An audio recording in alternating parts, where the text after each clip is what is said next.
Hey everyone, thanks for joining us today.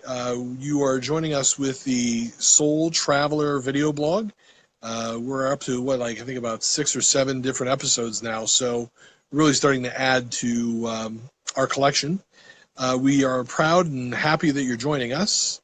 Today we're going to do something a little bit more fun, and we've been doing some heavier topics lately, so we do something a little more on the fun side and talk about our 10 favorite comedy movies of all time.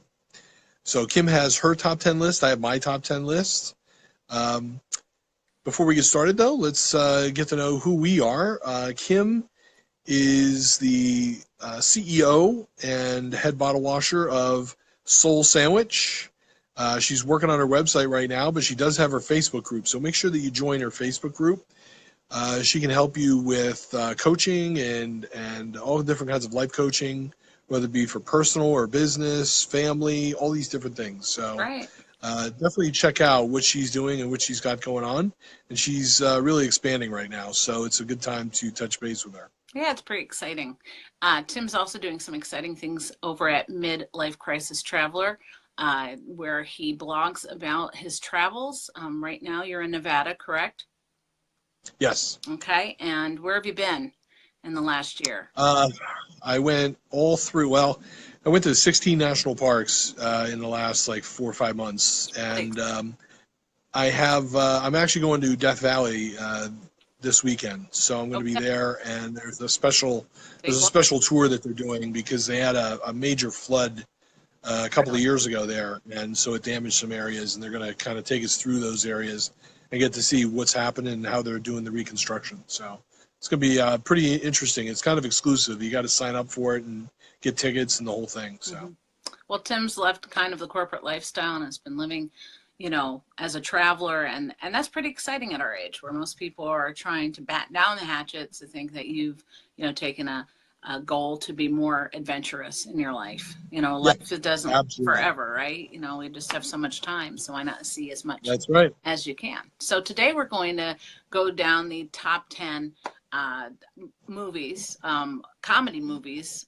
today, and Tim told me I could not include romantic movies in this selection, which was very hard. Romantic comedies are a different genre. They are not. Yes, they are. Love is always funny. So my top 10, well, my number 10 is Rat Race, which I believe you have not seen. No. Okay. So it's got Mr. Bean, it's got Whoopi Goldberg, it's got funny people in it. So it's about this guy at a casino who owns this casino. He's a multimillionaire, and he picks, I think, 10 people to win this golden coin, and they can come with their families and go upstairs for a brunch. But really what he's telling them is if you go right now, leave now, for I think it's Mexico, there is $1 million in somebody's Foot Locker. So it's the right thing. Really funny. It sounds a lot like Willy Wonka. It's kind of Willy Wonka for adults, but I laugh through the whole thing every time I see it. So that's my top 10. What's yours? Okay. I'll have to check that out. I kind of tied in 2 movies written by the same guy. You can. And this guy is Yes, I can. This is it's my list. I can do whatever I want. It's romantic comedies. You cannot combine 2 movies in one. All right. This guy is a comedy legend. Yeah. I mean, the 60s, 70s, 80s would not be the same without Mel Brooks. So I included Young Frankenstein and History of the World. 2 very funny, sarcastic movies with a lot of snide remarks and people kind of throwing digs at each other and stuff. Young Frankenstein's great because Marty Feldman with the googly eyes and everything, and then you have Gene Wilder, who was just a genius. So they're kind of going back and forth with some of those snide comments is legendary. And History of the World is just a patchwork of it's kind of like a patchwork of Saturday Night Live skits, where you have some part here and there, and they go through something, and they just make fun of everything. Yeah. They make fun of the Romans. They make fun of, you know, anybody, you know, Hitler on Ice, all these different things. So it's those two movies are, you know, the genius of Mel Brooks, who, you know, developed, you know, what comedic movies are today in America. I'm surprised you didn't pick Blazing Saddles. Like my parents loved Blazing Saddles when I was. Yeah, I guess I wasn't as big of a fan of that movie. I just liked Young Frankenstein and History of the World better. Maybe it was just when I saw them, I was they were more appealing to me at that time or something. So. Well, History of the World kind of leads me into my number 9, which is Monty Python and the Holy Grail. So it's kind of, you know, they kind of borrow from each other in a way. I don't know. Explain that exactly, but Monty Python has to make the list. Did you put him down? Did you put that no. down? No. No. When I was a kid, I didn't really get British humor. Really? Yeah, the only British humor I really got was Benny Hill. You know, that was. God. That was pretty easy, you know. His kind of comedy was pretty easy to figure out. But I just wasn't really into British comedy when I was a kid. You know, I'm a little more open to it now, but, you know, when I was a kid, I just wasn't really open to it. So my number 9 is another American classic, Animal House. Oh, yeah. Which gave us some of the funniest quotes. I mean, if you go to a sporting event, sometimes they will play the clip of John Belushi, you know, Blutarski, where he's given the speech about don't give up. Mm-hmm. And, you know, was it over when the Germans bombed Pearl Harbor? Yeah. You know, and, you know, toga. I mean, you know. Yeah. And then the ultimate classic line, I think, in that movie is when they're being read the riot act by the Dean Wormer. Yeah. He's going through everyone's grade point average, and he goes, Mr. Blutarski, 0.0. And so that was just, you know, that's something that's been used. I don't know if, you know, if anybody out there listens to the Howard Stern show, they've used that over the years for different things, and it's hilarious. It's a classic line that just transcends, you know, just that movie. It goes to other things that people have used it for over the years, and it's very funny. So you like that's a Belushi then, right? What's that? You like John Belushi? Yeah, he was good, but look, it's an ensemble cast. You look at that cast, and there's so many great actors in that movie. You know, it's a well written script. You know that it touches on a lot of different areas of college life, and you know, I think it's more.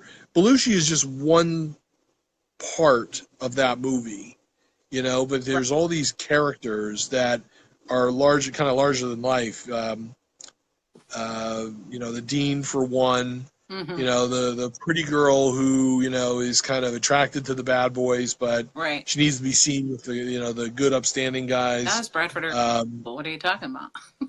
Yeah. So, you know, you have all these characters that you've run into in life in that movie. Right.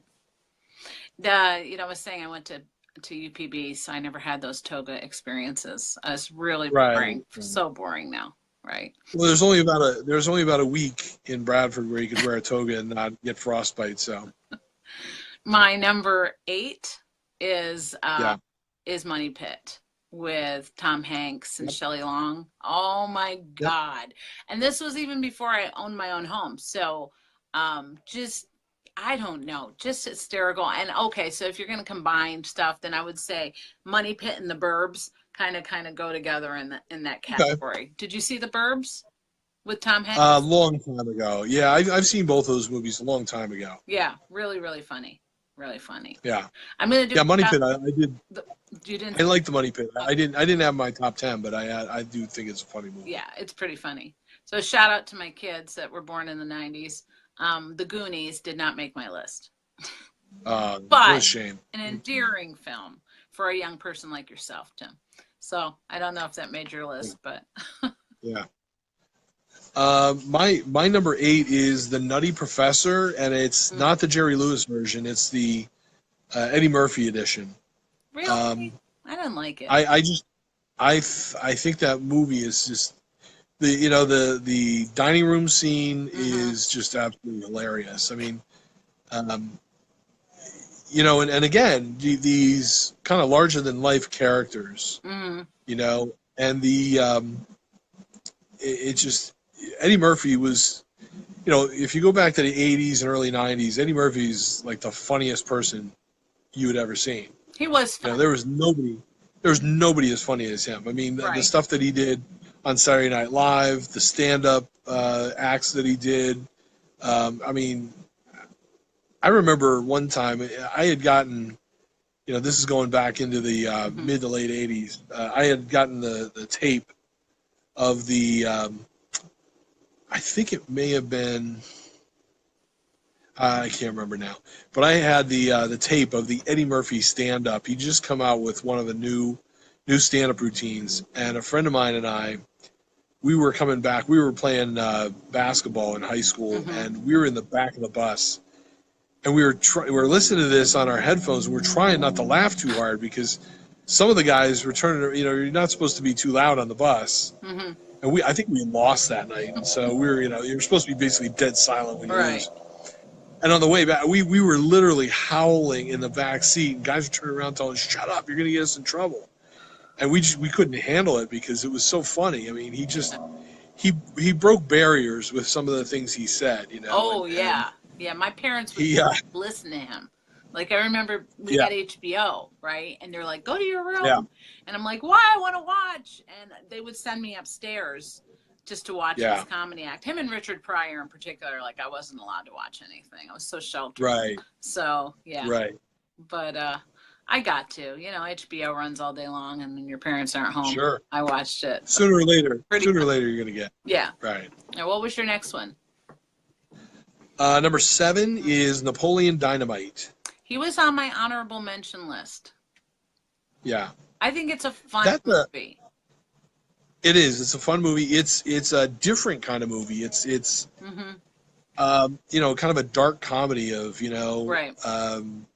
Are these kids really being supervised? Does anybody really love these kids? Kind of a thing. The 80s, or is it not the 80s? Right? Yeah, it was. It was the kids were like the land of misfit toys. Yeah.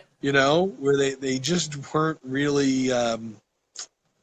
They weren't really with it, and they didn't fit in places and stuff. So it's this, awkwardness that you get in high school that. They made it even more extreme. I'll tell you a secret. In high school, I wore a ponytail on the side of my head. Did you really? Yes. And a headband. That's funny. A headband was very popular back then. This was the time of Olivia Newton-John, Let's Get Physical. And so I had a green headband, and then I would, put all my hair to the side. Like, can you imagine this? You will be posting pictures. You will be posting pictures of this in the Soul Sandwich Facebook group soon, right? So I howled on that part. Like, the moment she came on this, I'm like, oh my God. But here's my theory about Napoleon Dynamite. I don't want to get off subject too much, but when I watched it, it wasn't funny. Like, I didn't find it remotely funny. I remember my kids wanted me to watch it. Mom, this is so funny. You got to watch this. And I remember going, this is the stupidest film I've ever seen. Until I started thinking about the different scenes. And for some reason, that film got funnier and funnier to me the more I didn't watch it, right? And remember, like, Vote for Pedro, the ridiculousness of it came through. Right. A long extension cord on the phone. When you could just, like, a 20-foot, you could make it to a 40-foot, go into your closet, whisper, right? No cell phones, the time machine that you could get on the internet.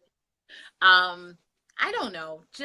I giggle every time I think about it now, but not when I first watched it. I didn't think it was funny. Although the dance scene was fantastic because you really expected him to fail. And he did for the dance contest. So yeah, I really enjoy that film. Kind of like after I watched it. Yeah, I agree. It kind of grows on you. It's not, it's not a movie you'll immediately, but if you have friends that are into it, you can kind of throw some lines back and forth, and it's funny that way. Dare I say I feel that way about Adam Sandler. Really don't like his films. Until after. He's okay.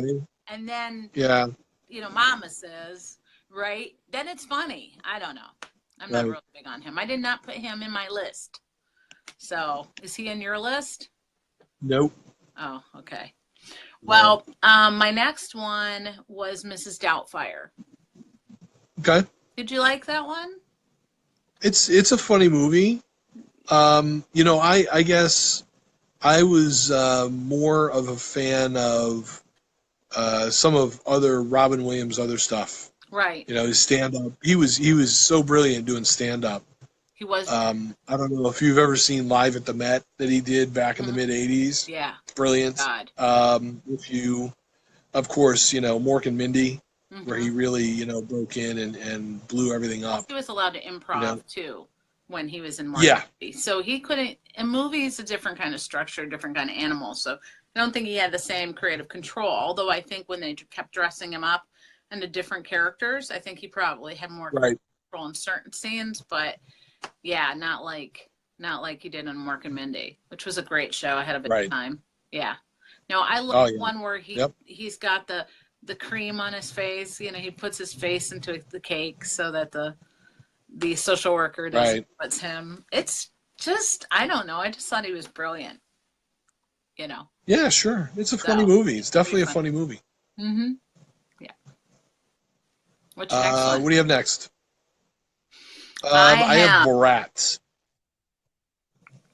Really? Did you have Borat? Did you put Borat? No. I just can't believe you put Borat. No. Have you ever seen that movie? Yes. Have you ever seen it? Yeah, oh my God, it's hilarious. He has so many great quotes in that, though. Because here's what he does: he goes around America and shows like how gullible and how dumb some Americans are. I mean, they're idiots, you know. And he gets people to say things. Stupid. You have to understand when he did that movie, there was controversy. Like people came out and said some really, like the one guy said some really racist things. And then after it came out, people were like, well, that's not really me. Well, yeah, it is. It is. It's you. Yeah. You said these awful things. You said these really strange things. And that is you, you know? And so America got exposed a little bit for being weird or racist or whatever. And people don't like that when they're exposed. But some of his lines are incredibly funny in that movie. Like at one point he's talking about his sister. He goes, she is my sister. She is number 4 prostitute in all of Kyrgyzstan, you know? And, that's funny now. I mean, it's not funny. But that is hilarious. Yes. I mean, you know, then he's, prostitute. you me go make sexy time, you know, and stuff like that. And then he's like, you know, it just... If you go back and watch that movie now, I guarantee you will laugh your tail off on it. Well, it's a very have to do. I was much younger when that came out. There was a lot of controversy, and I remember it just made me feel really uncomfortable. Like I was so uncomfortable through the whole thing. It was just like I was embarrassed for everybody. I took it way too personally. Right. Yeah, which is probably what he intended. You know, that's what artists do. Well, yeah, he wanted to kind of say, you know, here's who you really are, America. You know, right? And here's how you treat people when they come to your country, you know, and stuff like that. But he was, you know, you're really enjoying this in your mind, aren't you? There's a couple more lines I'm just thinking of now that were just like, oh my God, it's amazing. He got away with what he did. So all right, what do you have as number 6? I have. Of course, I gotta look over here. I have number 6, Young Frankenstein. Probably my favorite scene is when they're tap dancing on stage together. Of course, it's probably everybody's favorite scene. So, just funny. I don't know. Madeline Kahn, you know, kind of an underrated actress, but they were just such a great team. Like her and Marty Feldman and just everybody. It was just such a incredible team of chemistry. You know, you have Abbott and Costello. You have who are some comedy, Lucy and Ethel. Yeah. But then you had like 3 or 4 people that really knew how to put a scene together. Right. So I loved it. I just thought it was really funny, especially the tap dancing scene with Frankenstein and his prodigy, whatever. So that was mine. It's funny because I wrote down for my number 5 Mean Bosses, and it must have been like I was thinking of Mean Girls and Mean Bosses. Right. It's horrible bosses. I don't think that there was a moment in that film I was not laughing my butt off. I just saw. Yeah. And the guy from It's Always Sunny in Philadelphia, what's his name? He was my favorite character, and his high-pitched voice and Jennifer Aniston and being so inappropriate with him. I don't know. I just thought that was Jennifer Aniston was incredible in that movie. Who was? She was really incredible because she'd always played the good girl in all her other movies and everything and shows. Yeah. And here she was the total predator, and she pulled it off amazingly well. She was just phenomenal. Did you see her in Cake? I know this is kind of not comedy, but I mean, have you seen her in the drama Cake? I don't think I saw Cake. She was amazing. She was a recluse. She looked completely different. She had back problems. She was a very negative person in that, and how she was kind of navigating her anger about being disabled. It was an incredible. If you can. Oh, wait a minute. I think I did see that. Yeah, I think I did see that. Yep. No makeup. Just totally went away from her signature looks and really played the heck out of that. That was a great film. It was a really good one. But no, I loved Horrible Bosses. I thought it was hysterical. Now, is it the greatest film of all time? No, but for me, it was pretty funny. I liked it. Okay, what do you think? I have at number 5, Coming to America, another Eddie Murphy classic. You love it. Again, that's another movie where, if I'm flipping through the channels on the weekend and I see that movie, I'll tune in for a half hour or so, Like the barbershop scene is hilarious, for guys especially, these arguments that happen in the barbershop. Right. Are just a lot of times they're a bunch of idiots that are arguing with each other, and every time a white man comes in, he's got to bring up Rocky Marciano. When Joe Louis fought him, he was 137 years old, so these arguments about that was funny, Tim. There's that. There's the whole sexual chocolate thing that was hilarious. That boy's good. He goes, yeah, good and terrible. He goes, so there's so many funny individual scenes in that movie. I think at one point they were talking about maybe making a movie out of the whole barbershop thing. I should probably like doing that one. They probably could have done it. That one, who would you put in there? What's that? If Eddie Murphy's not available and you wanted to remake that one, who would you put in there? Oh my God.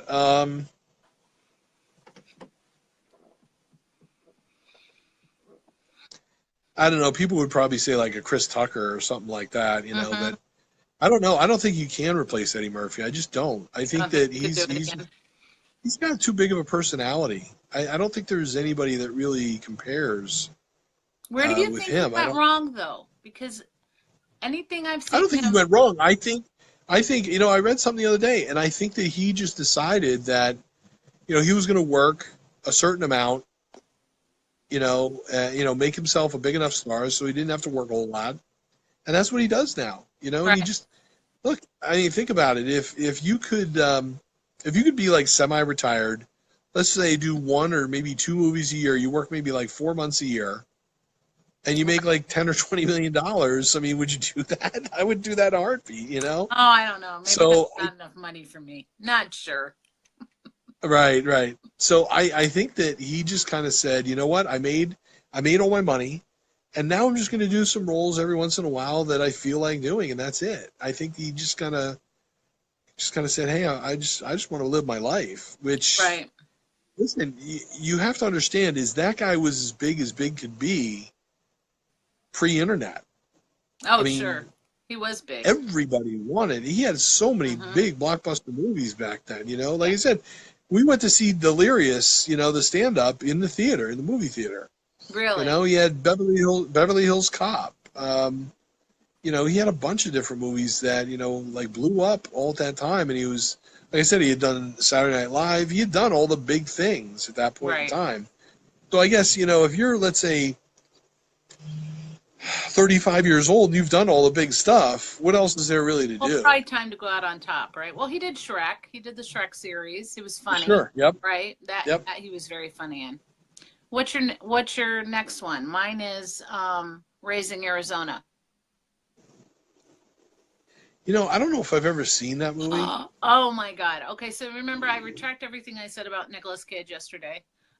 Yeah. He was truly, truly brilliant in this film. He plays a husband to Holly Hunter. They want a baby. Okay, they really they can't have a baby. They're on their criminals.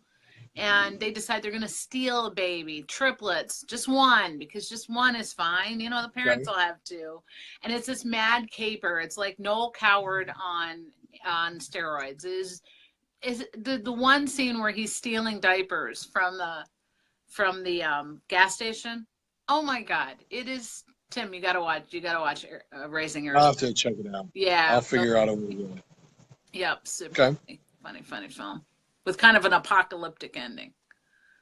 And I remember it was a really famous and popular movie, but I may have seen like parts of it, but I don't remember seeing the whole thing. So I would have to go back and watch the whole thing. My number 4 is Caddyshack. I knew you were gonna. I knew it. It's definitely a huge guys movie. This is totally the total, male. Yeah, I mean, anybody that's golfed before, gets, the Rodney Dangerfield coming in and breaking every courtesy rule and everything, gambling and, just insulting all the members' wives and, when he goes into the pro shop and he's like, oh, this is the worst looking hat I ever saw. You buy a hat like this, I bet they give you a free bowl of soup. Oh, it looks good on you, though. He's like, so. Yeah, but think about the cast. I mean, you had Rodney Dangerfield, Bill Murray, Chevy Chase, and Ted Knight. Ted Knight, one of the greatest performances in a comedy movie of all time, being Judge Snails. I mean, he was just unbelievable how he nailed it. He just nailed it as being, this really serious guy who's rich guy. Doesn't put up with any BS. Right. A privilege. But he also but he cheats at golf. You know what I mean? So it's like yeah. So I did the not typical put that on my list. The typical personality who likes to be the head of the board at the country club or the head of the board of the condo association or whatever. But meanwhile, he's, behind the scenes, he's just as fallible as anybody else, Yeah. Sorry, that did not make my list, but no? I know it's funny.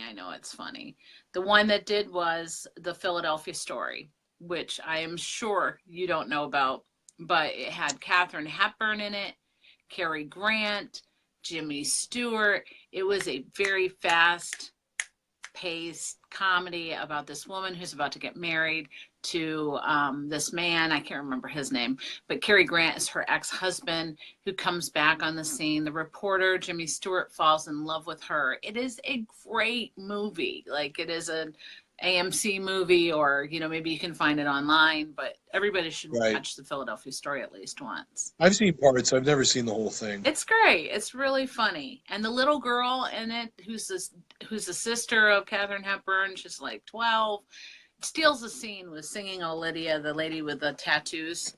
So it's just a funny. I haven't seen it in a while, but I used to watch it a lot back in the 90s. Loved it. It's a great, funny old film. What's your number 3? I think that was my number 3. That was my number 3. Was it? Yeah. Philadelphia Story.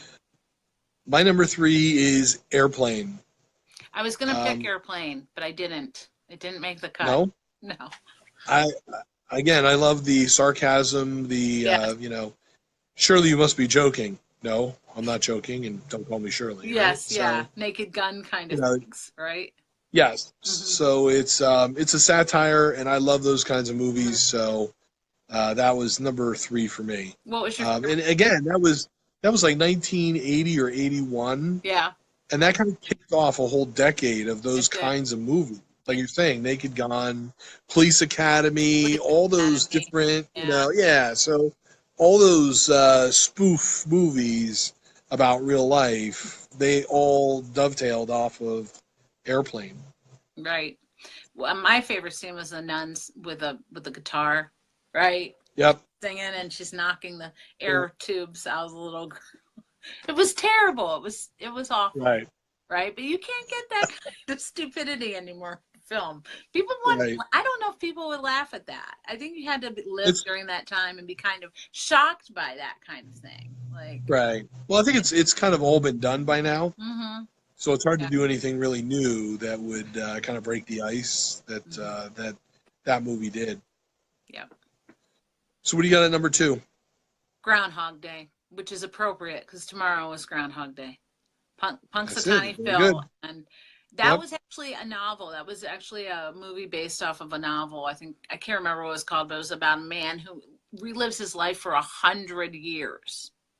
And all the things that he learns. And I've always promised myself I would read that book, and I have not read it. But could you imagine living over and over and over again for 100 years? Now, for the film's sake, you don't get that many. You get the inferred that it's just so many times. But he gets so good at his life, right? You think, if my day started today, all over again tomorrow, what could I do? Like, he learns to play. After he gets done with trying to commit suicide, because every time he commits suicide, he just wakes up to I Got You, Babe on the radio. And so the day, finally he figures out, I can't kill myself, so I'm going to do things. So he becomes this philanthropist and a piano player, classical piano. And his whole goal, which is funny, is love. He really falls in love with this reporter who has come down to Punxsutawney for, the Groundhog Day thing. And it's Andy McDowell. Is it Andy McDowell? No, I'm saying that wrong. It's not. Yeah. Is it Andy McDowell? Yeah. And Yep. she's, of course, so beautiful at that. I think every actress and actor has a period where they look the best that they'll ever look. And she was just, I don't know, she's just lovely. And he falls in love with her. He's such a jerk. He's such a narcissist when he starts out. And in the end, she does fall in love with him. But it just is, I don't know, love him when he was trying to drive over this huge canyon, and Punxsutawney Phil, the groundhog was on his lap holding onto the steering wheel. Do you remember that? Yeah. Classic him. It's really funny. He's funny. Bill-Murray was funny in everything. Like, I love Bill Murray. How he broke into movies, I don't know. Because he's so quirky and odd. But he's just so great. Yeah, it's a funny movie. I did not make my top 10, but it is a funny movie. I will agree. I don't know if we can talk anymore. Listen, I got 2 more here that are going to put you on the floor. So. Okay, give it to me. What is it? All right, number 2 is Wedding Crashers. Oh, that's the worst film ever. That's horrible. You cannot listen. I took my boys. Look who just outed themselves. Look who just outed themselves as having zero sense of humor. Zero. Zero sense of humor. Okay, you're not a mom. If you don't think Wedding Crashers is funny, my son, you got bigger problems than I can help you with. 16, and he came to me and he goes, I really want to see this film. I said, okay, how bad could it be?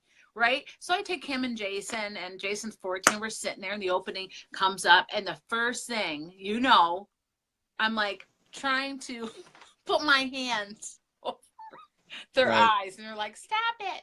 It was awful. It was a horrible, I don't even know how you could think that was funny. Oh my God, I love that movie.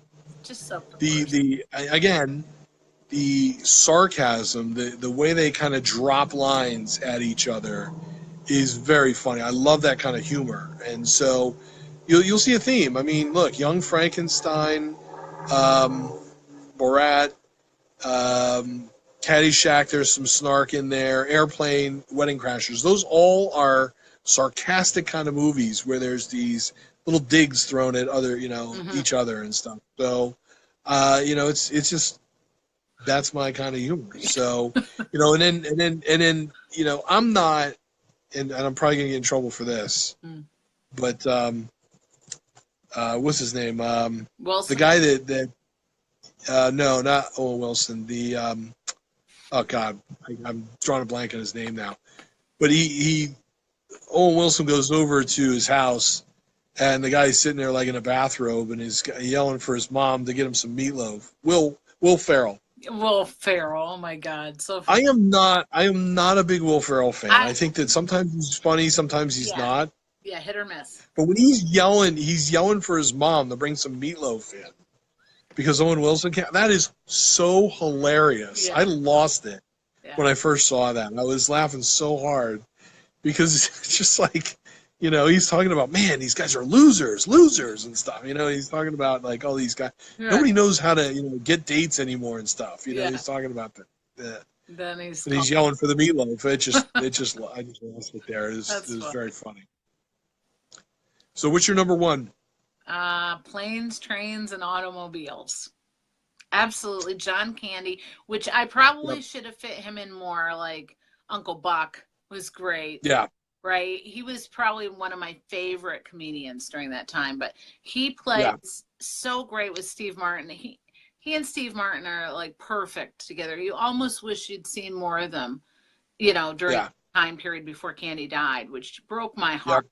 Like that really broke my heart. But God, every scene but probably my favorite scene is when he's in the car, because this happened to me once, and he's taking his coat off, and the sleeve gets caught over here, and so he tries over here, and that gets caught, and now he's driving with his knees, but Martin is sleeping. He doesn't want to wake him up, and he spins around, and the people in the car next to him are yelling, "You're going the wrong way," and he doesn't listen, and that whole segment leaves me on the floor every time. They go, "You're going the wrong way," and he goes, "Well, how do they know which way we're going? How do they know which way we're going?" So, that's my favorite part of that movie too. I didn't have it in my top 10, but it is very close honorable mention. It's number 11 or 12. I got to that point where I had to kind of cut it off, but it's a great movie. That's actually my favorite holiday movie because at the end it's such a sad ending. Yeah. It's like, wow, it's a heavy ending to a movie that's so funny, because you're laughing, and you're like, oh man, that sucks, Or what about "Where is your hand?" And he goes, "My hand is to pillows." Yeah. I mean, see that game last week? Yeah, great. Oh yeah. Yeah, and you could just feel Steve Martin's frustration. Like you would kill him too. You know what I mean? But then when he just goes after him, but he goes on too long, and it becomes uncomfortable for the audience to watch him tear this big man with this big heart down to just nothing. I mean, it was just very well done. It kind of kept you on the same kind of roller coaster that they were on, never knowing where the story was going to go. So it was I thought it was a brilliant. Yeah, it was very well written. Very well written. Okay. And my number one is Tommy Boy. Tommy Boy is the best. I know it. That movie, again, another movie where movies today, I'm like, he's gonna pick Tommy Boy. I just know it. It's the funniest movie because you know what? I think, growing up in Pennsylvania and the setting is in Ohio. Right. A lot of the same kind of lifestyle stuff and everything is all very, very similar. Yes. It's a classic, hilarious movie. And you talked about, Candy and Martin and Aykroyd, or Candy and Martin being together for more films. Mm-hmm. It's too bad that Short or what's his name? Martin Short? Not Martin Short. I can't remember the guy's name with in Tommy Boy. No, the other guy. That's what I'm thinking of. I'm thinking of what's his name? Oh. David Spade. So it's too bad David Spade and Chris Farley didn't get a chance to do more movies together. They did a couple, but it's like they could have really done some incredible stuff over the years. So they could have. One other movie that I did not include that was an honorable mention was Kingpin. Have you ever seen Kingpin? Who is in it? Because I'm gonna have to remember. I'm going to my honorable list right now. Well, Bill-Murray. Okay. And Woody Harrelson.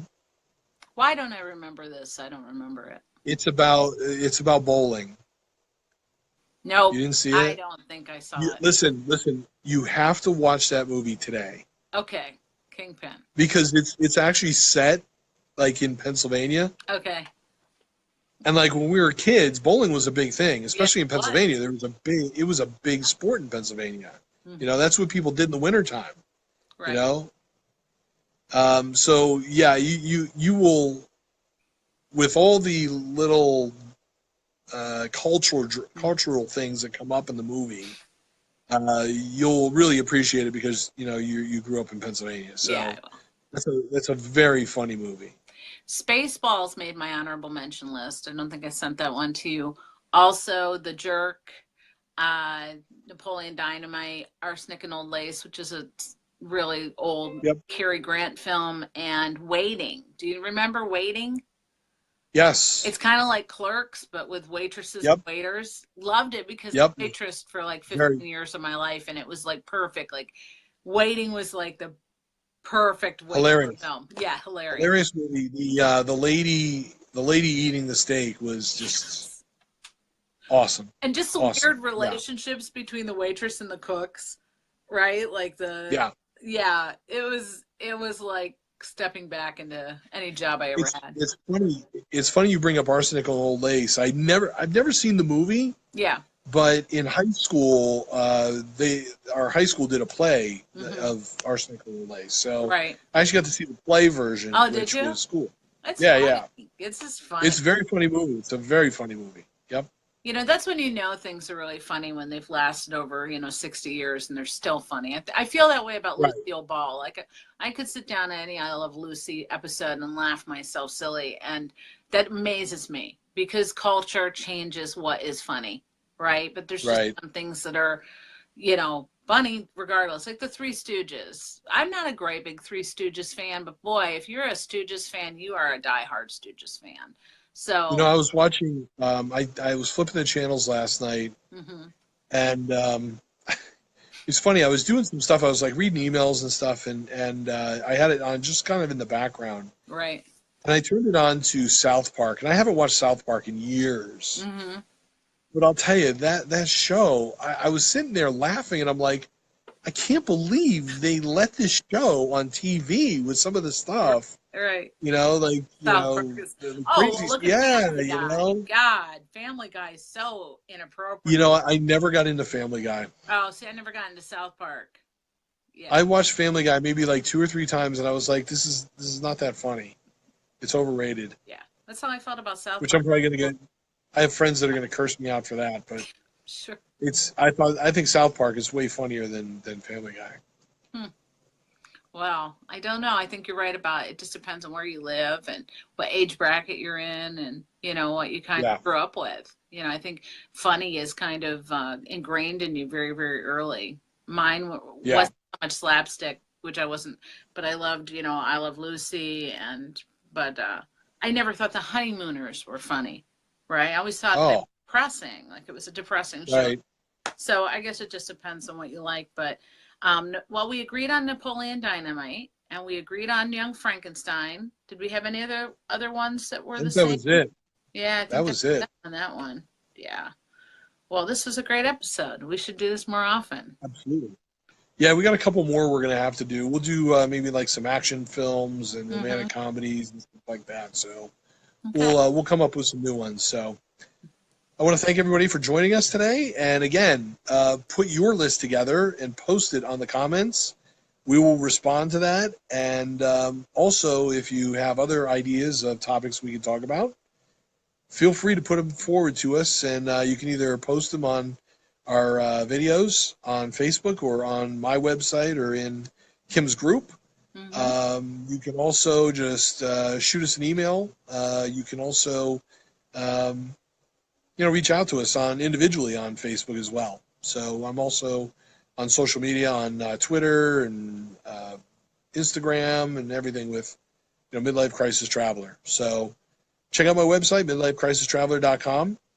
Kim has Soul Sandwich. Check me out. Which is her Facebook group, and also she is working on her coaching business. So if you'd like to talk to her, I think you could definitely get some good advice from her. She's very level-headed, very down to earth, and take advantage of that.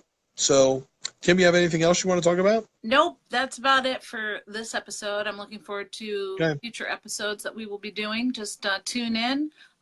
We are on Monday nights at 8:30. And like Tim said, if you have any questions, write a comment right on these videos. Even the ones that have already posted, they don't have to be live. And we will definitely respond. Send us a message.